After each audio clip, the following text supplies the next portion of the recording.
Hello friend, आप सभी का स्वागत है विदित स्टडी पॉइंट चैनल में।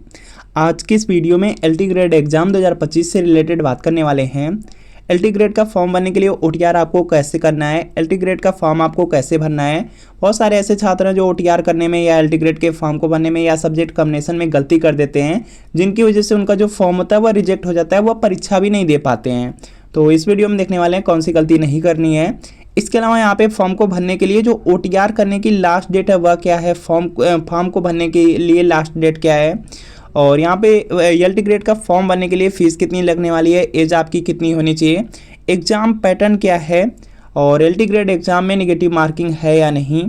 इसके अलावा जो प्री एग्ज़ाम है, प्री एग्ज़ाम के लिए एग्ज़ाम पैटर्न क्या है, मेंस एग्ज़ाम के लिए एग्ज़ाम पैटर्न क्या है। इस वीडियो में पूरा फॉर्म से लेकर के सिलेक्शन तक का प्रोसेस देखने वाले हैं।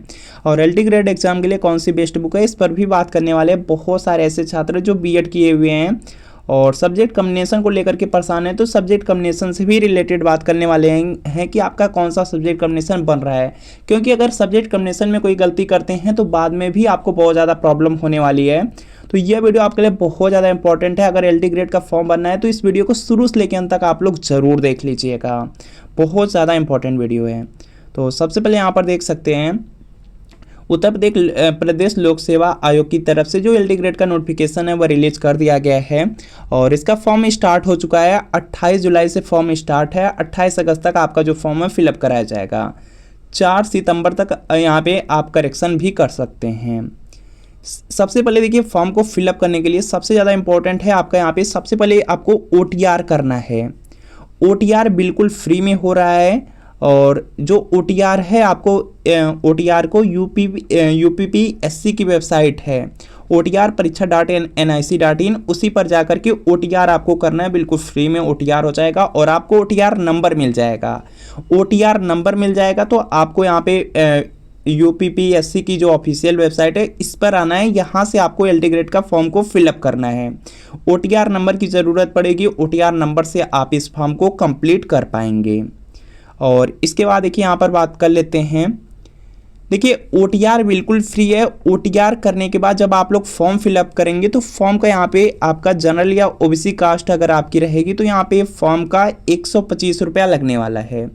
एससी या एसटी कास्ट आपकी रहने वाली है तो यहाँ पे 65 रुपया आपका ऑनलाइन फॉर्म का लगने वाला है। यहाँ से आप लोग देख पाएंगे। और यहाँ पे फॉर्म भरने के लिए आप लोग एज जानते हैं 21 से लेकर के 40 के बीच रहने वाली है। बाकी यहाँ पे जो भी छूट है नोटिफिकेशन में आप लोग देख पाएंगे। इसके बाद देख सकते हैं टोटल इसमें जो आपके पद हैं एलटी ग्रेड में 7466 पद हैं। और यहाँ पर आप अपनी सैलरी को भी देख सकते हैं। इसमें यहाँ पर देखेंगे जो यह वैकेंसी रहने वाली है 4600 ग्रेड पे रहने वाली है। अभी 7वां वेतन इस पर लागू है और यहाँ पर अपना वेतन को भी आप लोग देख पाएंगे। बाकी यहाँ पर देख सकते हैं सबसे पहले यहाँ पर बात करते हैं एग्जाम पैटर्न से रिलेटेड। तो यहाँ पर आप लोग एग्ज़ाम पैटर्न देख पाएंगे। इसमें देखेंगे 2 एग्ज़ाम आपका होने वाला है। सबसे पहला जो एग्ज़ाम होगा यह आपका प्री है। दूसरा आपका यहाँ पे एग्ज़ाम रहने वाला है यह आपका मेंस का एग्ज़ाम होगा। इसमें जितनी भी पोस्ट हैं पोस्ट का 15 गुना छात्रों को यहाँ पे बुलाया जाएगा। यहाँ पे जो भी छात्र यहाँ पे प्री का एग्ज़ाम देंगे तो उसके बाद यहाँ पे जितनी भी पोस्ट रहेगी उसके 15 गुना छात्र को मेंस के लिए बुलाया जाएगा। यह पॉइंट आप लोग याद रखेंगे। और जो प्री एग्ज़ाम होगा यह आपका एमसीक्यू होगा, ऑब्जेक्टिव होगा। यह पॉइंट आपको याद रखना है। जो मेंस का एग्ज़ाम होगा वह डिस्क्रिप्टिव होगा, उसमें आपको आंसर लिखने होंगे कापी पर। यह पॉइंट आप लोग याद रख लेंगे। और यहाँ पर आप लोग एग्ज़ाम पैटर्न देख सकते हैं। सबसे पहले यहाँ पर देखेंगे जो प्री वाला एग्ज़ाम पैटर्न है उसके लिए यहाँ पर देख सकते हैं। इसमें आपका यहाँ पे एमसीक्यू में पेपर रहने वाला है। 150 प्रश्न पूछा जाएगा। 150 प्रश्न में 30 प्रश्न आपका जीके से रहेगा, सामान्य अध्ययन से, और 120 प्रश्न आपके सब्जेक्ट से रहेगा। जैसे आपका सब्जेक्ट हिंदी है तो हिंदी के 120 प्रश्न रहेंगे। मान लीजिए आपका मैथ है तो मैथ के 120 प्रश्न, आपका मान लीजिए अंग्रेजी है तो इंग्लिश लिटरेचर के 120 प्रश्न, इस तरह से रहेंगे। बाकी सोशल साइंस में थोड़ा सा डिफरेंस रहता है, यह पॉइंट आप लोग याद रख लेंगे। बाकी सभी का यहाँ पे सब्जेक्ट से 120 प्रश्न रहेंगे। 150 प्रश्न आ रहा है, 2-2 नंबर का आपका यहाँ पे प्रश्न है तो 300 नंबर का आपका यहाँ पर देखेंगे पूरा पेपर हो जा रहा है। 2 घंटे का समय मिलेगा। निगेटिव मार्किंग इस एग्जाम में है 1/3 की है। 0.33 की यहाँ पे क्या है, निगेटिव मार्किंग है। यह पॉइंट आप लोग याद रख लेंगे। इसके बाद देख सकते हैं यहाँ पर आप लोग यहाँ पर देखेंगे बताया गया है आपका, यहाँ पर देख सकते हैं जो लोग यहाँ पे प्री एग्ज़ाम को पास करेंगे वही मेंस के लिए यहाँ पे एलिजिबल रहेंगे।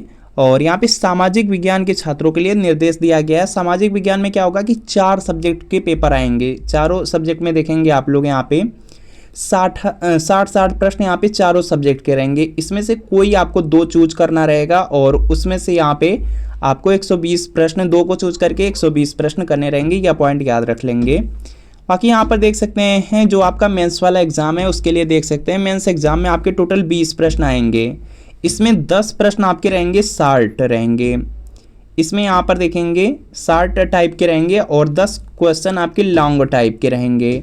और जो शार्ट वाला रहेगा वह 8-8 नंबर का रहेगा और जो यहाँ पे लॉन्ग वाला रहेगा वह 12-12 नंबर का रहेगा। तो इस तरह से अगर आप लोग देखेंगे टोटल 20 क्वेश्चन रहेंगे, 200 नंबर का एग्जाम होगा, 3 घंटे का आपको समय मिलेगा। और जो आपकी मेरिट बनेगी वह प्री वाले से नहीं बनेगी, मेंस का यहाँ पे जो एग्जाम होगा डिस्क्रिप्टिव वाला उसी से आपका यहाँ पे मेरिट बनने वाली है, उसी से आपको सिलेक्शन मिलने वाला है।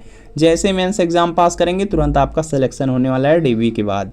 यह पॉइंट आप लोग याद रखेंगे। बाकी यहाँ पे देखेंगे सिलेबस दोनों का बिल्कुल सेम रखा गया। नेगेटिव मार्किंग सिर्फ आपके पेपर फर्स्ट में रहने वाली है, जो आपका प्री वाला है उसी में रहने वाली है। यह पॉइंट आप लोग याद रख लेंगे।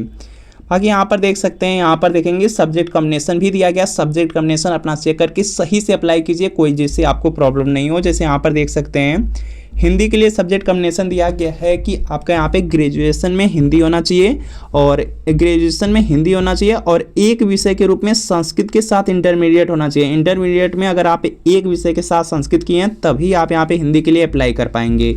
और इसके साथ बीएड भी कंपलसरी है, तब जा करके आप हिंदी के लिए एलिजिबल होंगे। यह पॉइंट याद रखेंगे। इंटरमीडिएट में संस्कृत भी होना चाहिए और आपका यहाँ पे ग्रेजुएशन में हिंदी भी होना चाहिए, तब जा करके आप हिंदी के लिए एलिजिबल हैं।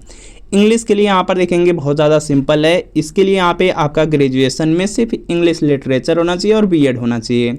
इसी तरीके से गणित में भी सिंपल है। गणित में आपका यहाँ पर ग्रेजुएशन में आपका यहाँ पे बीएससी हो या आपका बीए हो, उसमें मैथ रहना चाहिए और यहाँ पे बीएड रहना चाहिए, आप एलिजिबल हो जाएंगे।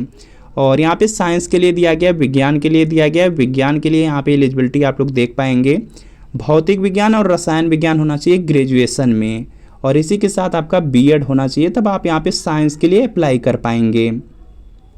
और इसी तरीके से और भी सब्जेक्ट का सामाजिक विज्ञान का देख सकते हैं। सामाजिक विज्ञान के लिए अगर आप लोग देखेंगे तो आपका यहाँ पे ग्रेजुएशन में इतिहास, भूगोल, राजनीति विज्ञान, अर्थशास्त्र में से कोई दो आपका मैच कर रहा हो और बीएड हो तो आप यहाँ पे सामाजिक विज्ञान के टीचर बन पाएंगे। इसी तरीके से अदर सब्जेक्ट का भी आप लोग देख सकते हैं, जैसे उर्दू, जीव विज्ञान, संस्कृत का है, कला संगीत है। उसके बाद यहाँ पर आप लोग देखेंगे वाणिज्य, शारीरिक शिक्षा है, गृह विज्ञान है, कृषि उद्यान कर में अपनी योग्यता आप लोग यहाँ पर देख सकते हैं, बिल्कुल क्लियर लिख दिया गया है।